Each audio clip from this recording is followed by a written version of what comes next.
Well, this is the day of reckoning. This is truly a day of reckoning. It's a day of reckoning on so many levels. So I'm going to start off with I said that we would get to all-time high by the second week of June. It was originally May 31st, 30th, but I asked for an extension, and I think we're still in. I think we have the room to get there. I talked about that in the morning show today, if people want to go back and take a look at that. But I have, of course, Nicholas Gibbs here with me today, who last week said today would be the beginning of the FOMO. And in fact, my headline, my thumbnail this morning said "Dojo begins" or something of that effect. No, dojo. I mean mojo. FOMO.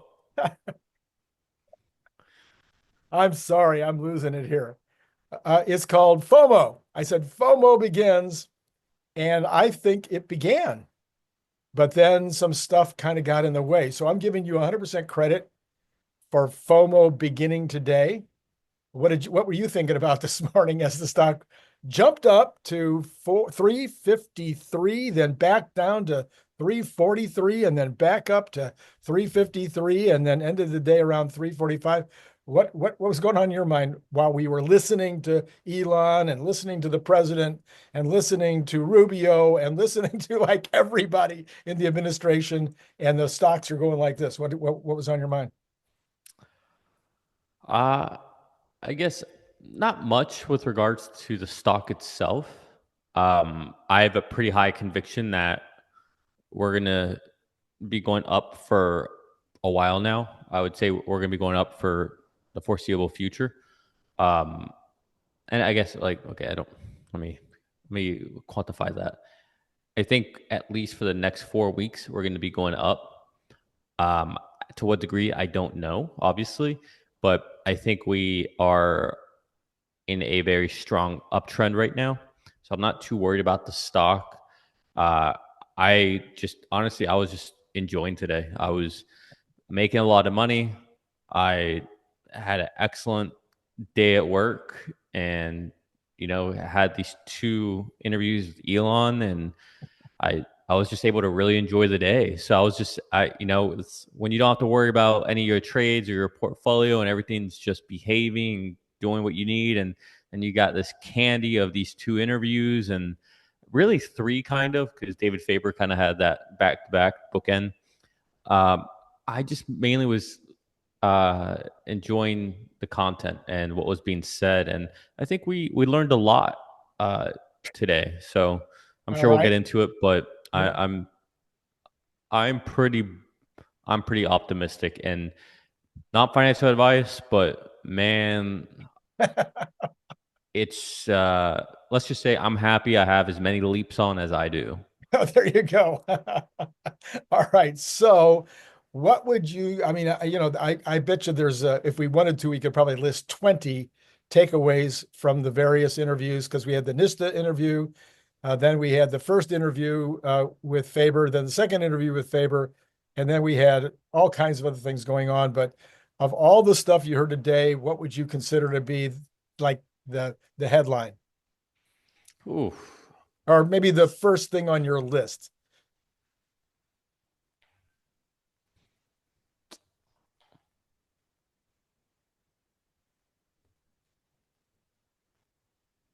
You don't win Um, points. You're not gonna, I'm not gonna pay you for the right answer. yeah, no, there's just so much.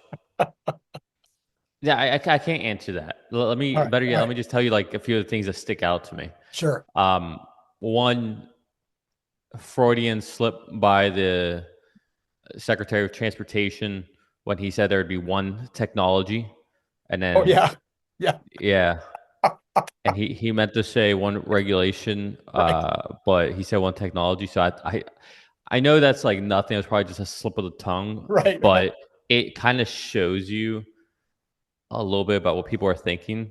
So I would say that was interesting. The fact that we are moving towards a federal um, regulation, like yeah, that's great for Tesla. I mean, Um, to me, by the way, you did just win. I don't know where I sent the money, but that was, to me, out of all the stuff today, That was the number one thing on my mind was Was it? we believed that the Trump administration would be friendly to this concept. They would recognize the reality that you can't have 52 states and 750 cities making decisions about this kind of thing. But this was the absolute confirmation that that is what is going to happen. It's not even like maybe. I would have thought that would have been worth $20 on Tesla by itself. Yeah. Yeah, and you know, I think there has been a little bit of this fear that NHTSA would create or would have an opinion on what the technology stack should be Right. when they shouldn't, right? They should just say, hey, here are the rules and the Mhm. frameworks and Mhm. show me the data to prove that you've met these commitments. And I think a lot of people have had kind of in the back of their head that maybe they require Tesla to have more cameras. Maybe they require them to have radar and LiDAR and all these things, which would it would just be awful. Like it makes Yes, no yes, sense. yes. But I do think that I mean that was partly my fear Mhm. was that they would make some asinine request like that. But so I would say that was one thing that was really impactful. Elon gave a lot of color around how this is going to be deployed. He was very emphatic. There's going to be no one behind the wheel. Mhm. That it's Mhm. going to be uh, unsupervised. He talked about how they will handle certain areas. They're going to avoid certain areas. They'll be smarter about routing. He mentioned that they've been driving for days and days without any interventions or anything. Um, and they seem very confident. Very confident. Um, and it's not even just Elon's. You know, everybody over the past months have been posting. And it just seems like Tesla is just very confident in general. So I think that's pretty bullish. I wanted to, so let's stop on that for a minute. So in terms of the geofencing, I thought that he could have dug deeper on that. I thought that the interviewer he was one of the better interviewers of Elon Musk, and that I think he asked a lot of pertinent questions, but he was terrible at follow-up. So on that particular one, I would have wanted to know, what do you really mean by geofencing? Is this just really, really dangerous intersections? Really, really difficult situations where you've noticed as you've been driving around that the car might get confused, or that it might be likely to be dangerous for pedestrians or bicyclists or whatever. He didn't ask that question. And I put a list this morning. It's pretty coincidental. This morning I put my list out, and among those was that I believed it would be geofenced. So I got that. I hit that one out of the park. But I think the geofencing is going to be as limited as it can possibly be, and that and then as they get confidence, as he said, they'll extend the geofence to where it's less and less and less. Yeah, I think the best way to think about it for anyone who's listening, it's not all geofences are created equal. Yes. Um, Tesla's geofence would be self-imposed, whereas Waymo's geofence is because that's the limit of what they've mapped and that they can operate in. Right. So as Tesla gains confidence, they can, I think, rapidly open up that geofence. Um, so, but it makes sense. Like it obviously makes sense. Like we're gonna test out this new thing, and we're gonna say, okay, take the training wheels off. Obviously, you're not going down, Devil's Hill when you just take your training wheels off the first time. You know, Exactly. so you're gonna work your way up there, and as you gain confidence and you learn what you need to learn, and you learn what is a risk, what's not a risk, you expand. So Yep. Yep. Yep. Okay. What next? yeah, so it seems I don't want to talk about the demand of the vehicles and all that because honestly, like I think that was not interesting to me. Oh, okay. Um, it's the comp situation. It seems like that's good to go. I know we've had like hints here and there, but the way Elon was talking about was as if the whole comp situation is, on the 1 yard line. So I thought that was promising. Him saying that he's sticking around for 5 years, I think that's very bullish for Wall Street. I think it's bullish for retail investors. I would like to see Elon step away one day, but not now. I want him to step away the same way, kind of Kobe Bryant stepped away, where he had kind of a farewell tour his last season. He did it the right way. I'd like to see Elon step away once robotaxis are scaling like crazy. Optimus is scaling like crazy. I don't mean step away, but step away. And, great analogy in the David Faber interview was like a Larry Ellison, where maybe he doesn't have to run the day to day, but he's still 25% owner. Right. Yeah. Okay. All right. But you said you didn't want to talk about the demand, but I do. So, starting about 2 weeks ago, 2.5, 3 weeks ago, I started talking about that the current demand issue, I thought was the only thing that could get in the way of this run up that we both agree is going to happen. And that's because there are people out there trading the stock that are going to say, I don't know, look at the demand, and that this was going to, be potentially continue to be an issue. So the China numbers came in today a little lighter than I would have liked them. I would have rather been around 14, 15,000.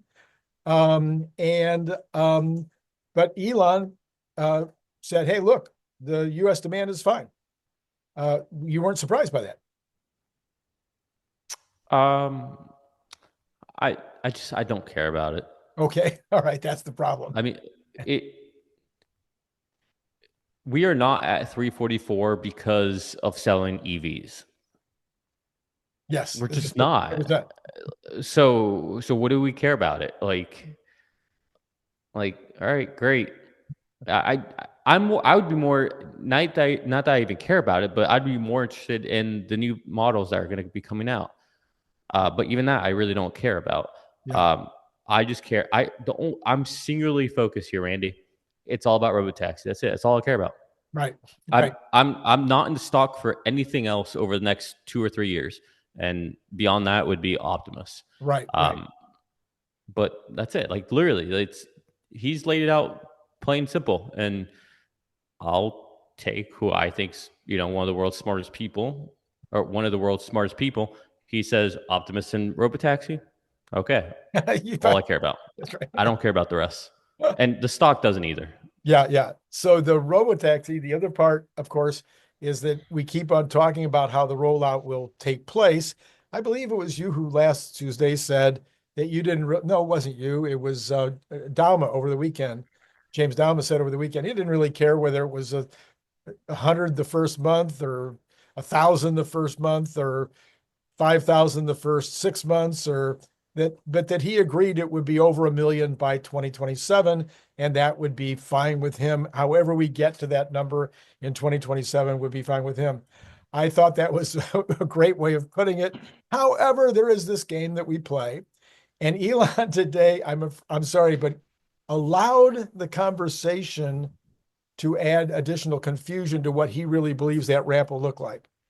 So as I listened to other CNBC people talking about it, they thought, well, maybe he was just saying there will be 1 million people that have full-on FSD unsupervised by the end of next year, as opposed to what he said a few weeks ago, which is he said there would be over a million or so Robotaxi between the fleet and the Airbnb by the end of 2026. Is that what are you thinking about all that right now?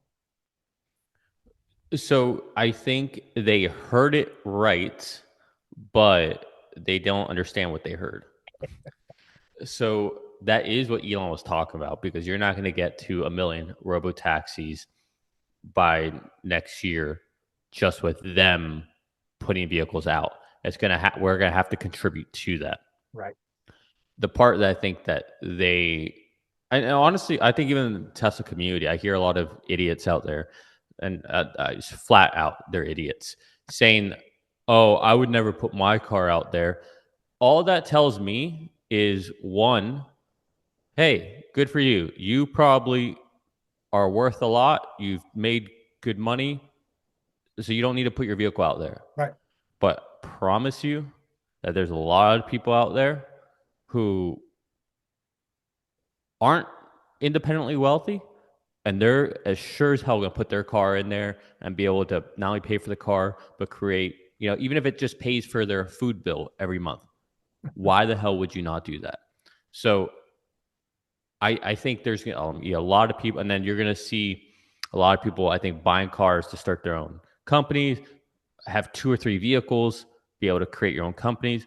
And I do think that we'll get to a point probably sooner than later. Honestly, I would say at some point in 2026, I would imagine it will be more cost effective to put your vehicle in the network, assuming they allow us, and have it work for you than you to just own it and leave it in your garage. Like it'll make more sense for you to hail a Robotaxi Yes. than not. Yes. Right? Like, yeah. Yeah. So that's what I would think. You'll put your car out full time and then use a Robotaxi service to get where you're going. Yeah, that I can imagine that will be very, very true. Yeah. I I mean, also, that's my plan. yeah, Like literally, my plan is I paid for full self driving outright yeah, so that I could do this, and I will put my Model Y in the fleet, and we'll either buy a Cybertruck or a Model X, yeah, and that won't go into the fleet. that won't go into the fleet, even though you can make even more money by putting it into the fleet. But guess So, what? I have enough money, so I can yeah, do that. so what I've been saying, of course, for a long time is that there's going to come a day. We don't know what day that is. It could be next week. It could be next month. It could be later this year. It could be next year, where all the used cars will be sucked up by people that want to end up in this fleet. And I guess it'll depend a lot upon how we continue to hear about when Airbnb, when the Airbnb type service will be available. So if Elon continues to say it's the second half of next year, I suppose that date at which the FOMO starts happening in terms of the Airbnb version, it might be only a few months ahead of that or a week ahead of that. I don't know. But there's going to come a point at which you will no longer be buying a used or new Tesla as a vehicle. You will be buying it as a business. And Yeah. if you want it as a vehicle, you'll have to pay the business price. I do think we'll get there, but I do think that would take a little bit longer. And again, all this stuff is speculative. What really matters is come in two. It's so crazy to say it, in 2 weeks. 2 weeks. Yeah. We get to start seeing how does this ramp up? What does the first week look like? What does the second week look like? How long does it take them before they start adding more vehicles? How long before they expand this to other people to use? How long before they expand this to a bigger geo area? How long before they go to another city? Is it in the same state? Is it a different type of city? How long before they start introducing, like, where are they going to first introduce the concept of Airbnb? Yeah. Will that be Austin? Maybe, maybe not. Who knows? But wherever that first place is, because I don't think it'll just be everywhere all at once. Or even if it is, it'll only be everywhere where Tesla's operating. And I don't think, but I think whenever they go ahead and do that, I don't think you'll have Tesla robotaxis everywhere. And so if you're in a market that doesn't have Tesla robotaxis, and you're interested in starting your own little thing, I would pay very close attention to the markets where there is a robotaxi and where people are starting to buy and start their business, so you can learn and iterate from their mistakes. Right. So I'd keep a very keen eye on that, because that's how these things spread. But I think right now it's just about, how does it launch? How does it scale? Are there any issues? How long till we get the next city? And yeah, I'm with James. Like, it really doesn't matter. What matter? And you know what the first real milestone is, Randy? How long before they have more vehicles out there than Waymo? And then how long until they surpass the total number of Waymo rides? Right.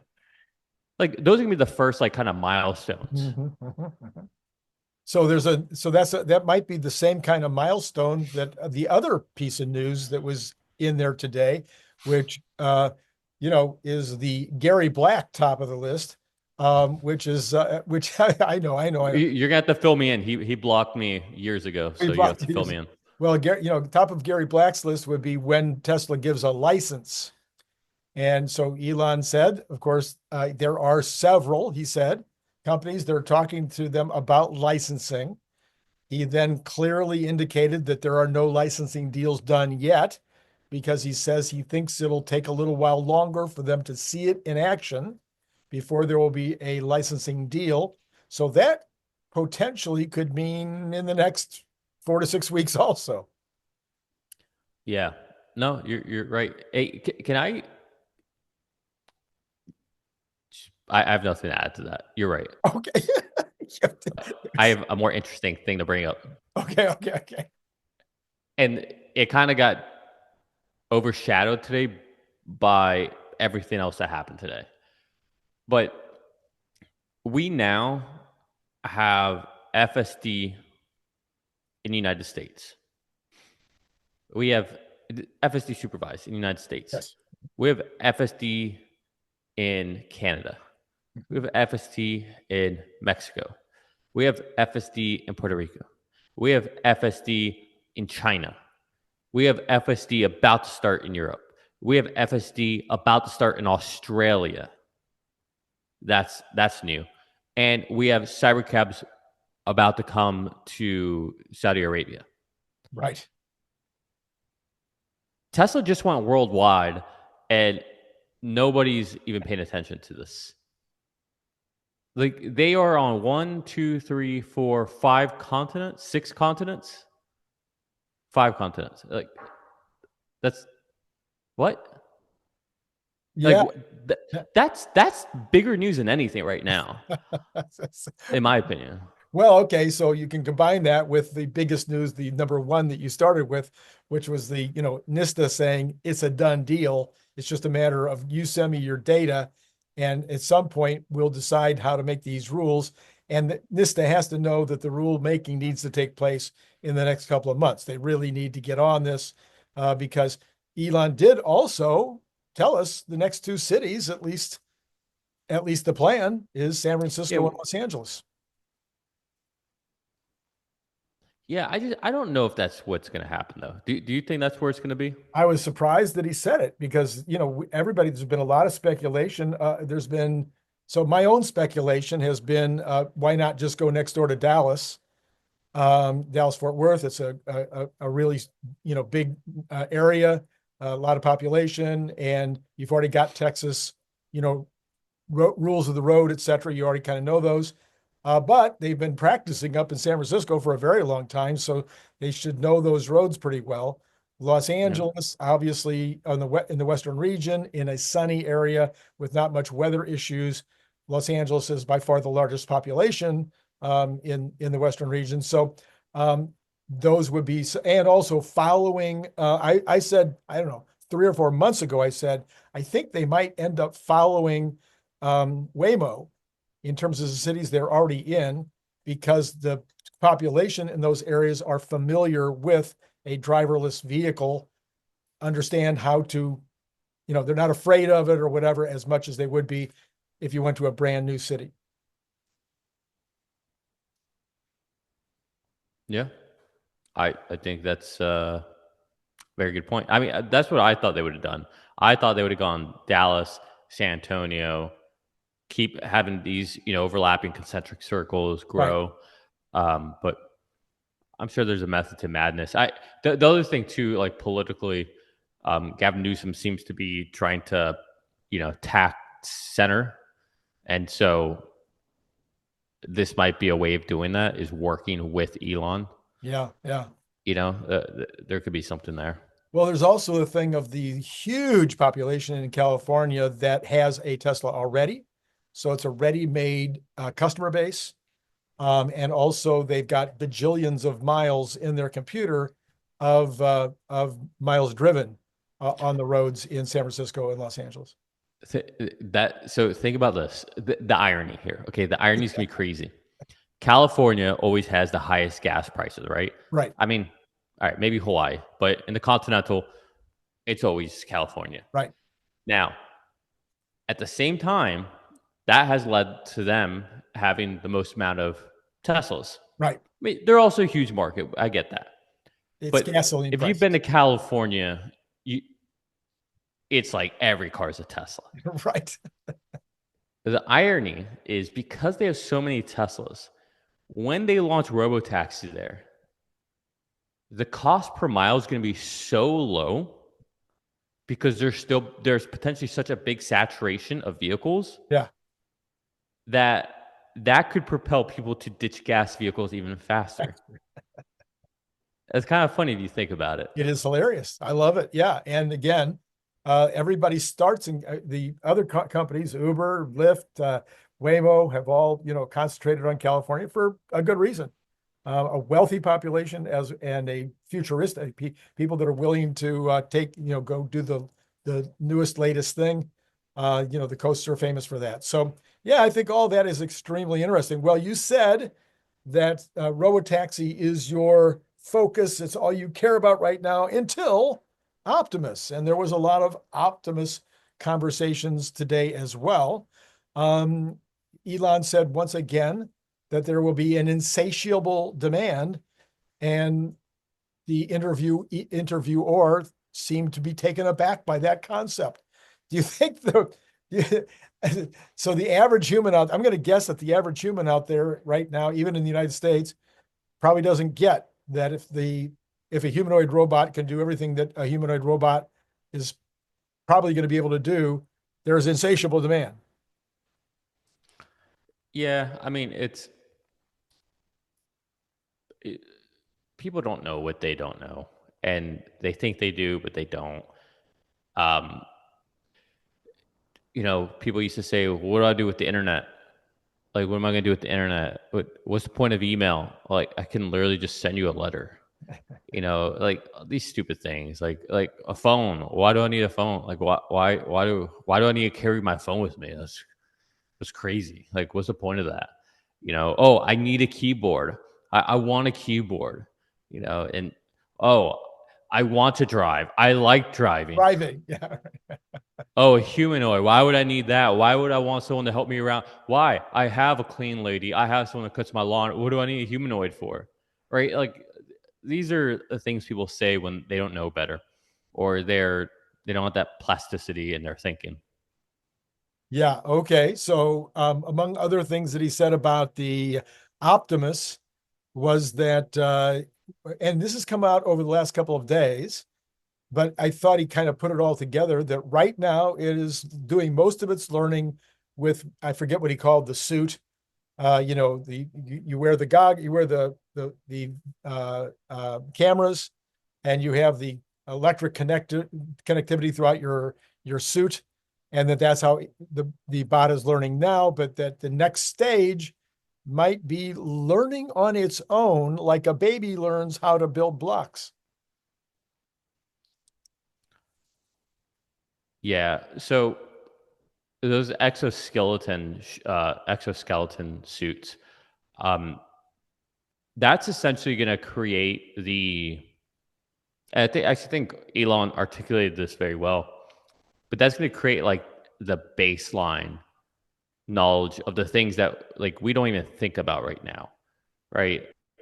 um how to move, how to, if I'm holding weight over here, how do I counterbalance, like all these like little things that we don't think about, how to pick something up, how to flip something over, how to walk in sand or on gravel or upstairs, what to do when I fall or pivot, right? All these like little things right now, they're having to train it. But that will eventually become like a base model that is so, I think it'll get to a point where it's so compute irrelevant that they'll be able to kind of move to a higher level on these things. So, or on learning and training. And I think that's where he's kind of getting to with this next iteration of essentially self-learning or learning by doing. right? He used the example of playing with toys.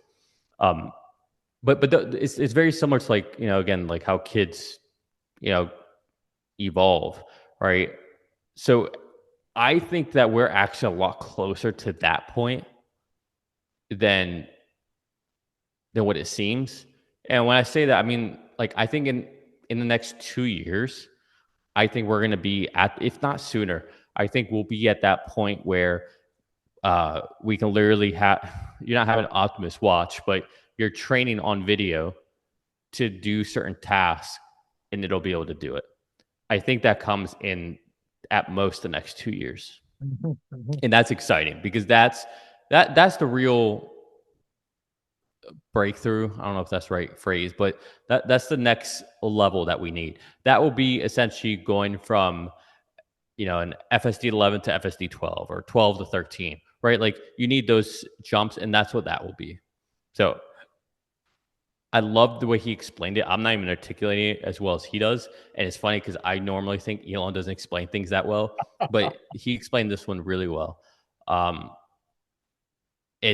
I love that this is the way they're thinking about this, because I've never heard them talk about it. And this is, in my opinion, exactly how this will evolve. Doesn't mean I know how to do it, Right. but to me, it seems like the very obvious progression for these things, which is, again, the same thing we saw with FSD. We're literally mimicking what happened with FSD, where it can see the world, see movements, and essentially predict what happens next. Right. It's not necessarily teaching itself, but it kind of is at the same time. I don't know. Yeah. Yeah. Well, okay, then there was a bunch of questions asked. Again, I thought these were pretty good questions, although I think we've asked them before, but it was good to hear new updates. He said no to Uber. He doesn't need to buy Uber, so we got that confirmation. Yeah, I really don't get why everyone is so gung ho about this Uber or Lyft thing. Like, And did they have to buy a taxi company? right, Like, right. And he said, of course, that speaking of that, that he thought that maybe they would be able to develop an app that he didn't think getting the app was going to be any kind of a block to the future of the robotaxi business. yeah, seriously, it's like, oh, you need Uber because they have the app. Okay, so do we need to buy Apple too? Because then we need the phone that hosts the app, so we can, like, where's the end? Like, this is dumb. All right. Then he said maybe to a merger of Tesla and XAI. Now, that could have been just that's the only answer I can give here, as opposed to I don't want to say no and I don't want to say yes. So he said it wasn't on the table. It's not something they're discussing, but that it wasn't impossible. I'm kind of conflicted on this one. My first gut says it's not happening because the people who founded XAI specifically didn't want to be part of a big company. They wanted ownership. And so I would think that they'd be reluctant to it.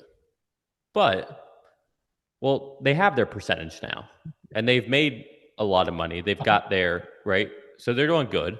So maybe they would be agreeable to it. And I mean, they did just buy X. And Elon did say that Tesla shareholders would be rewarded for going through all of the Twitter stuff. Would this be that if we merge into one big company, one super app? Where I mean, I don't know. I'm just thinking. I don't know if I would want that though. It might be the opposite of what people think about in terms of getting too big, getting too big to where the government needs to break you apart. So it might, if Tesla is going to be larger than the next three largest companies in the world by itself, and then XAI is likely to be a $1 trillion company shortly, then you add a $1 trillion company to a $10 trillion company, that might be, the opposite of what people would think you would be trying to do. Yeah. I mean, I don't think the government would be able to, like, technically break them up because there's so many different, like, businesses Right. within it, Mhm. So, like, If that were the case, then you'd break up Google, you'd break up Microsoft, you'd break up Amazon. Like there's all these companies that have all these different businesses within them, which could individually all be trillion-dollar businesses. Yeah. Yeah. He also said, continuing to say that Starlink IPO is probably coming, going to be looking at that maybe someday, he said. I will be buying a lot of stock. Yeah, right. Exactly. That's the kind of thing that you put in as much money as you can, and you just forget about it. Both hands. Yeah. Like that the day that IPOs, that stock is going to rip. If for no other reason, because of us, Tesla community. No kidding. We are going to be buying that hand over fist. So Elon Musk posted on X just a little while ago, "We are coming for those who organize the violence and death threats against Tesla." That's an interesting statement. So what did you see that post? Oh yeah, I watched it live. Oh, you watched it live? Okay. Yeah, it was actually kind of funny how he did it too. But no, I think it's good. I think it's time that we start seeing some of this. It blows my mind that people can just get away with saying all these things, doing all these things that are just not accurate, not true, and just FUD. Like, and that leads other people to thinking it is truth, or they fund people to do certain things. I don't know. I don't think you can deny that there's a sickness in the country when people are willing to go out and burn down, shoot up establishments where there's literally nothing you could say about the company or the individual. In Elon, he's never, like, what has he done that's bad? All he did was support a political candidate. Right. And for you to have this type of vitriol inside of you, that just shows you're on the wrong side. Like, you can not like him. Yeah. That's fine. You can honestly say all kinds of bad things about him. That's fine. But when you get to that level, when you're calling someone a Nazi, when you're calling for the death of an individual, it's like, all right, who are the good guys and who are the bad guys? It seems pretty straightforward to me.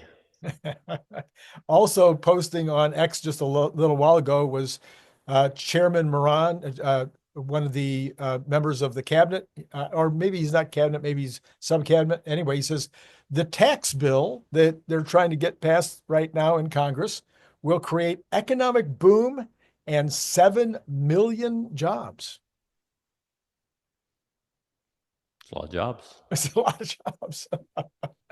So I hadn't really been thinking about the tax bill creating that many jobs. I certainly think that any tax cut to the is generally speaking going to be a good thing for the economy. But how are you thinking about the big, beautiful budget bill? I don't know what's in it. It's, I don't know. It seems like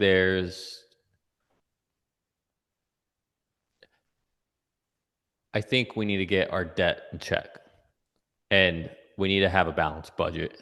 I mean, this wouldn't be great for stocks, but I personally wish Trump would just say, I'm not signing anything unless it's a balanced budget. End of story. I don't care what you got to cut. You go figure it out. I'm not signing it. Because I don't know what else we're going to do. Yeah. Yeah. Well, he did say, Trump did come out this morning and say, do not F with Medicare, or Medicaid rather.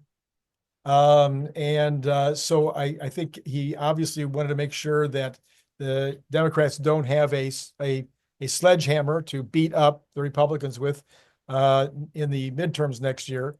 I don't think by that he meant that you shouldn't get rid of fraud, waste, abuse, and Of get course not. able-bodied people to put in at least 20 hours before they get Medicaid. But I think he was just saying, really, really be careful here that nothing in here, they're going to be dishonest anyway. We know that about the bill, but don't give them an don't give them an actual piece of ammunition that they can use. Yeah. Yeah. No, absolutely. Um, but if you think about it, this is the last real hurdle, at least for the next 2 months, and then we hit our 90-day window with China. Yeah. Actually, the 90-day window with all the other countries probably comes up first. So we'll see. We might be playing this whole tariff game all over again, Randy. I don't think so. Somehow, I just don't think so. So we haven't talked since the weekend. What did you think about all of the activity in the Middle East? Oh, it definitely, what a reset that we've had there. From it being this place where I think there was a long time period where anyone in the United States, as childish as this is, or ignorant, where they would think of the Middle East and they would associate with 9/11. There's such a long time. And then they would associate the Middle East and the Iraq War. But I would say that now, when we think of the Middle East, we think of Dubai, right? The UAE. We think about the Saudi prince. We think about Israel. We think about Kuwait, and we think about what's happening there. The Middle East is westernizing. Yeah. In the best of ways. Does it mean that they're exactly like us? And I think seeing Trump is very much like Elon, where he's going there, he's respecting them for who they are. Doesn't have to agree with them on everything, but he's respecting them with who they are, where they're at, what they're trying to do. And when you have mutual understanding and goals, life's just better, because then there's more peace in the world. And it's fascinating to see him be able to go there and change the narrative to like a partnership with them, rather than it just be about war and death. I don't know. It's like there's lots of deals, lots of things, whether it's the Cybercab or NVIDIA and all that. But I was more taken aback by just the change in framing. Like, wow, what a decade has done on how I would say our country views the Middle East. Yeah. Jensen Huang, I think it was him the other day, but I could be wrong because I've listened to so many podcasts I can't even keep track over the last 5 or 6 days. Was saying that the Middle East now wants to pass China as the data center, as the AI place, second only to China in terms of their development of AI. That's a pretty big leap to get ahead of China at this point. But they also said that they believe that they are already number 3 in the world. That region, in other words, would be number 3 in the world after China in terms of AI development.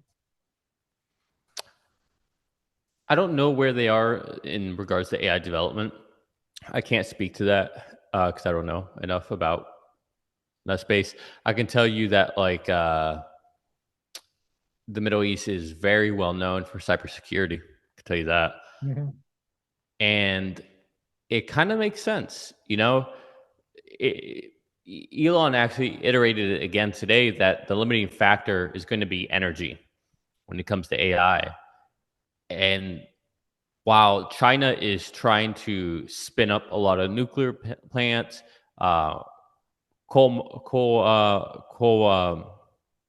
plants, they're just trying to create energy, right? And they're doing it very successfully. Right. But they still import something like, I don't know, 50, 60% of all of their oil. Wow. So Saudi, the Middle East, they don't have that problem. Energy is not a limiting factor for them. So, it's possible. Like I think the biggest, I think it's us, Russia, and maybe the Middle East that have like the most, Resources. Yeah. yeah, Natural resources. Mhm. natural resources is what I'm Mhm. looking for. Natural resources. So, if that is the limiting factor, I mean, you could see it, and especially if you strike a deal, with the United States, and we've got peace over there, and they're playing fair, and there's no tariff issues, so there's no reason not to sell them, NVIDIA GPUs or whatever. I mean, why not? Like, who's to say it can't happen? And don't think that they're not smart, because I mean, let's not forget they're the ones that created a lot of the math we use today. That's true. Yeah, exactly. Yeah. Well, nobody's ever accused. Of course, the region that is usually considered to be the smartest in the Middle East is Persia or Iran. They are thought of as being the very smartest. Maybe them and the Jews, of course. But that would be interesting if Iran is able to be brought back into the fold. And people are saying that that would kind of almost seal the deal to where they might have that shot. So that without Iran, it might be pretty hard for them to bounce ahead of China. But with Iran, they would be actually larger in terms of total of financial capabilities than all of Europe. If Iran is back in Oh, the fold. Yeah. Europe is not even in contention. Europe's on the verge of going through the dark ages again. Yeah. Yeah. Well, I'm not joking. That's Look. China's pushing full throttle. India's pushing full throttle. Middle East is pushing full throttle. You have certain countries in South America that are trying to push full throttle. Obviously, the United States, in many ways, needs to get out of its own way. right. But luckily, we're a the United States, not one Mhm. governing body that oversees everything. So, states have their kind of independence in many ways. So that allows us to stop becoming like Europe is the EU. So everyone's pushing ahead except for Europe. And they're just, what new regulations can we put on? How can we slow this down? Well, let's immigrate everyone in here, open up our borders, not allow anyone to do anything, make it difficult to buy a house or have FSD. I mean, it's just, Europe's a mess. It's an absolute mess. And it's a shame because it's such a beautiful part of the world. But Yeah, yeah, for sure, for sure. Well, okay. So as we pointed out at the beginning of the show, there was a tremendous amount to cover today.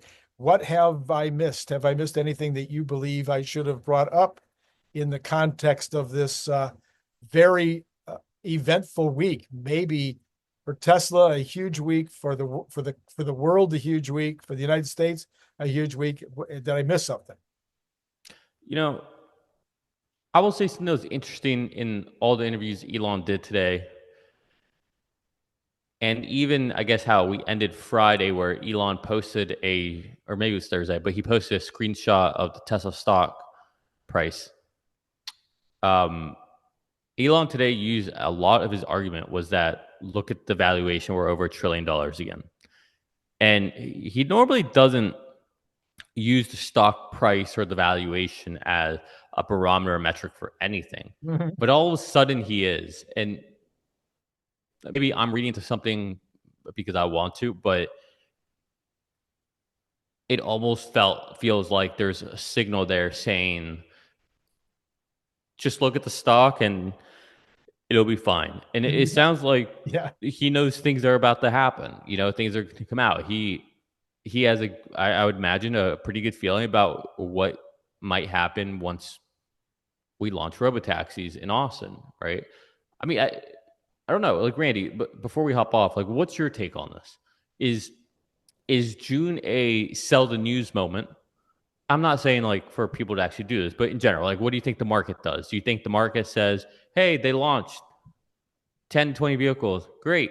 All right, let's all sell out of this because, we've run this up. Or do you think that's an accelerator? And I know what you got your price prediction. Put that to the side. Let's pin that. Yeah. Okay. So I said this morning, so I'll be repeating myself. Actually, I've been saying it I think I've said it 5 times in the last 6 days. The Oh, great. launch, the launch of the Robotaxi is the largest single launch of a product or service in history. There's nothing that comes close in terms of the potential revenue and or profits. And Tesla is going to own that market, as Cathie Wood and others have said. It's not going to be a winner takes most. It's going to, well, it'll be winner take maybe 90%, according to Elon. Cathie only thinks it's 50%.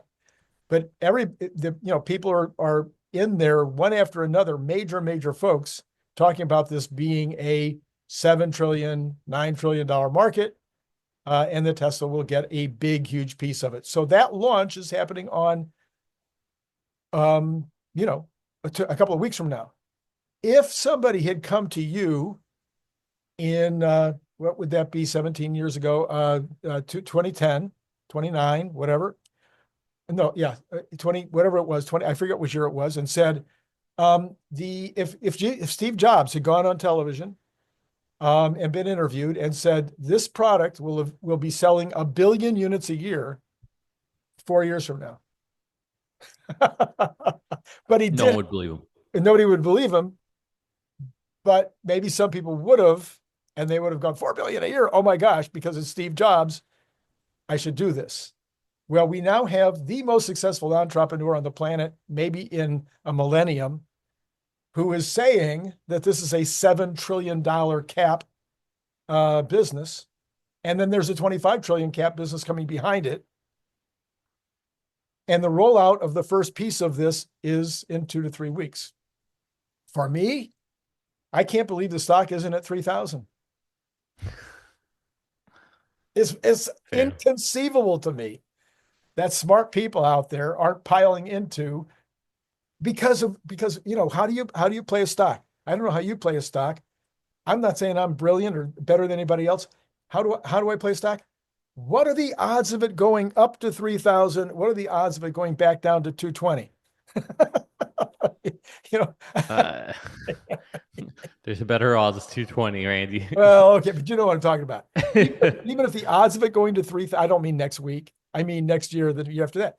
If the odds of it going to 3,000 are only 20%, and the odds of it going back to 220 or 40%, I still think it's a buy.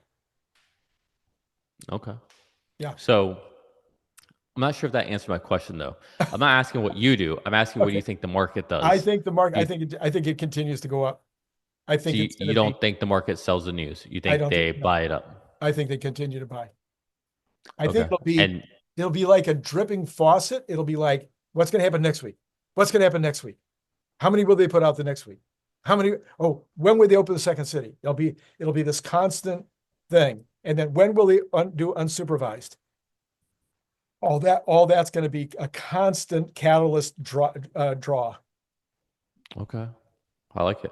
Yeah. What do you think? And then I don't mean there's going to be like this.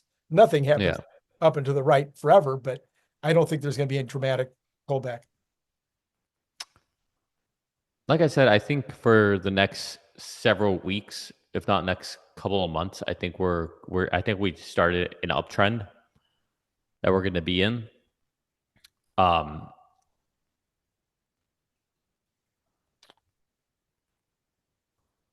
definitely see us hitting 400, or at least touching 400 in the near future. From there, I think it's really all up to what happens. Like, how's it go? Experience, any accidents? Do they just start adding 10 cars every week? Like things like that. Yeah. I think that'll dictate the story. But I mean, I'm heavily bullish. Like I said, I've got a lot of of leaps right now. So I want it to go up, but I do think we could see maybe a little bit of a pullback between Actually, I don't even know. I kind of don't really think we pull back between now and for the rest of the month. I really don't.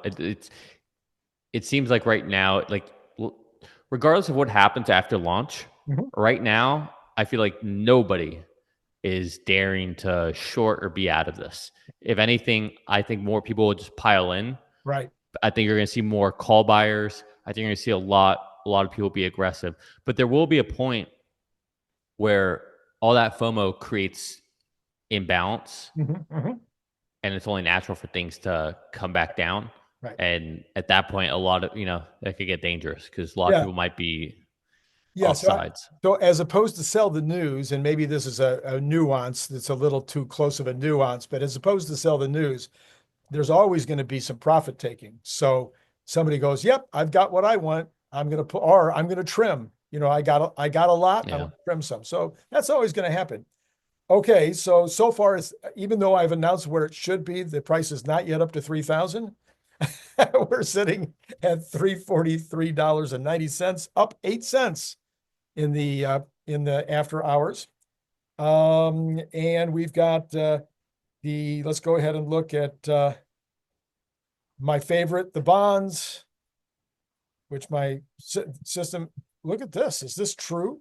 Are we unchanged? Is that what you're showing too on the For 10-year? what? I'm sorry. On No, 10 year? now it's well close to unchanged, down 0.2% on the 10-year.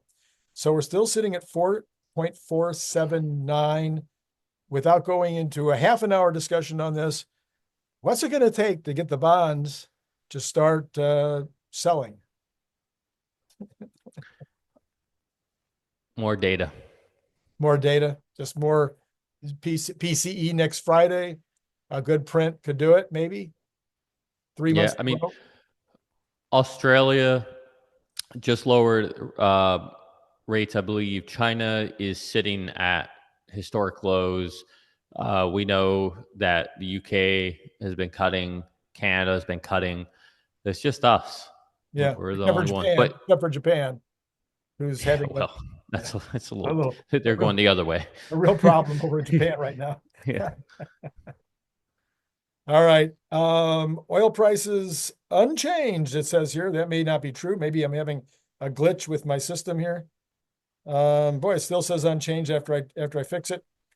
62.56. We've talked about oil ad infinitum, so I'm not sure there's anything new to add to the oil story.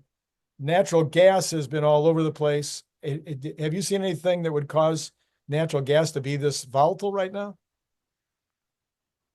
Um, I guess the only thing is if there's a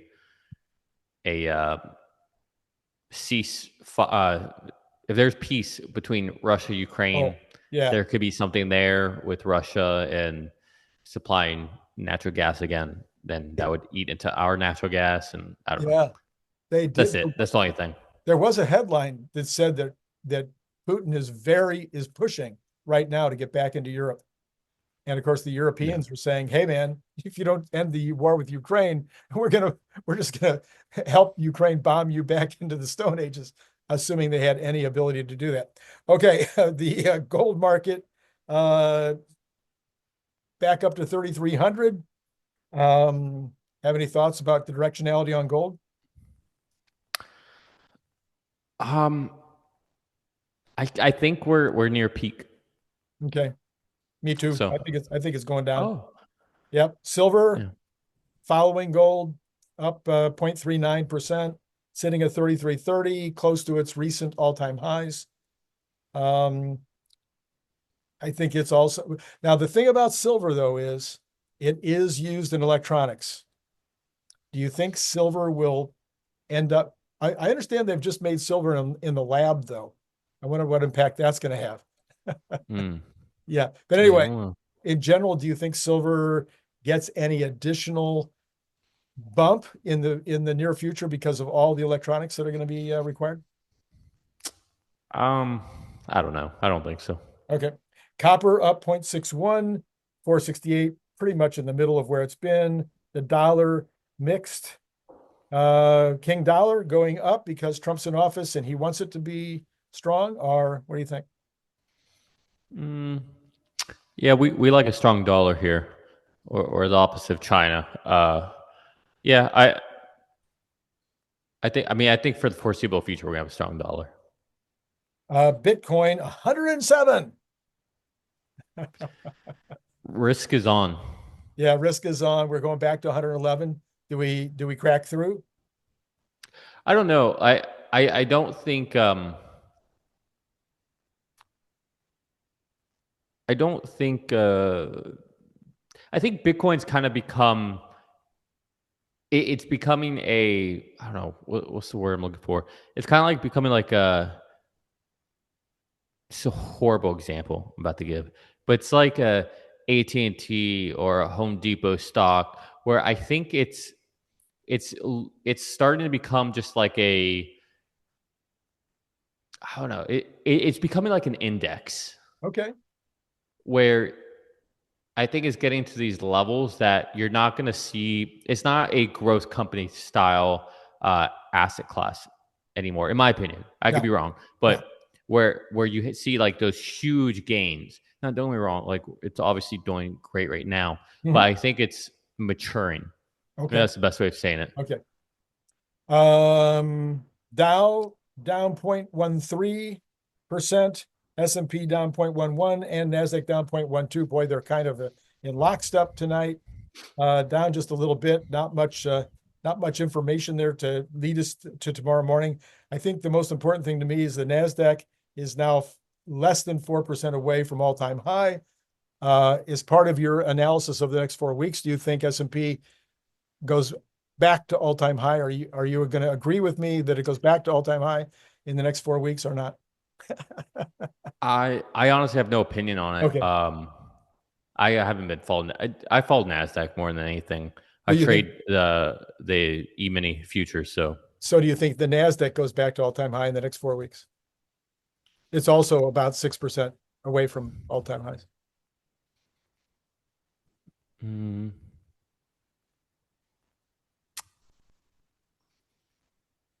if it does, it's because of Tesla. Okay. All right. I was thinking of it the opposite. It's like the macro is going to help Tesla get back to its all-time high.